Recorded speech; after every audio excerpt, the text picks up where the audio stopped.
Wardell, and I've been an Usborne partner since July 2018 and a team leader since 2019. I run my Usborne business alongside being a part-time primary school teacher.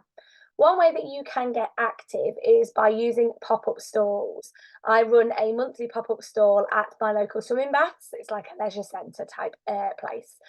I take my children swimming there, and I looked at it about 4 years ago and thought it was a great place to sell the books.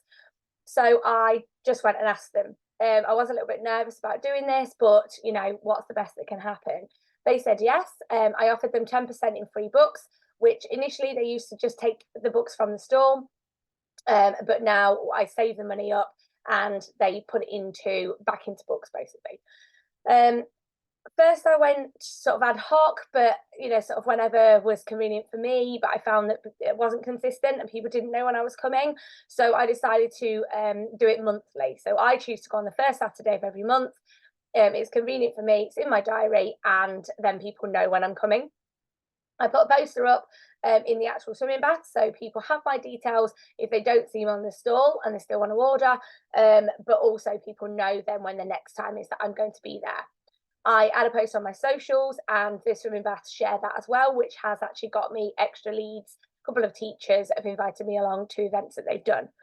It's great for my business because there are repeat customers as well as new customers all the time.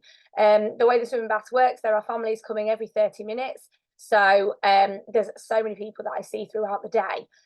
As I've just said, it's repeat people that are coming every week for their lessons, but it's also new people that have just joined swimming. So it's great that I've got kind of a mixture of customers. I can advise parents, so face to face is just perfect for showing the books, sharing the vast amount that we have, and helping parents to pick and choose what might be great for their children. For example, there was a family that came, a 12-year-old girl, very reluctant reader. We sat and had a little chat. I gave her 3 books just to sit and have a look at. They sit for obviously 30 minutes while the children are swimming, and she actually decided to buy all 3. The dad came back to me and said, "Thank you so much for that. You don't get this in a regular bookshop." That's just what it's, that it's what we live for, isn't it? Customers have become teamies as well. I always make sure I take my price draw slips. They're going to give me leads for schools as well as teamies, but also I fill in if any of them buy any books. So I write on the back, and then I can check in with them throughout that month before they're there next time and advise on other books that might be suitable for their children. I've got teamies because obviously I'm chatting to people all the time, we're face to face, and they're seeing me regularly. So the more they sort of see me, the more they think I'd love to do this too.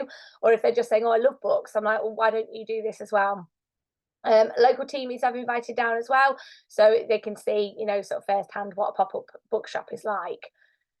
It's a great way of making sure that you're active every month. Weirdly, I've always had a 120 or more order, whether that's through actual sales on the day or through ordering. Again, because it's local, it's really fab that I can get people to place orders, and I can either drop them off at their house, drop them off at swimming baths, or save them for the next month for when they're here.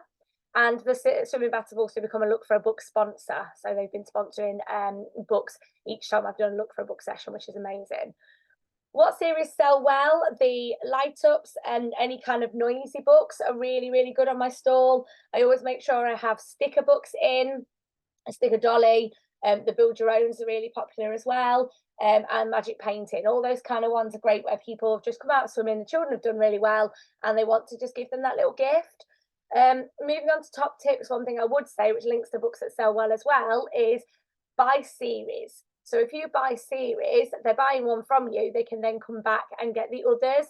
So that is something that I think is a really good tip.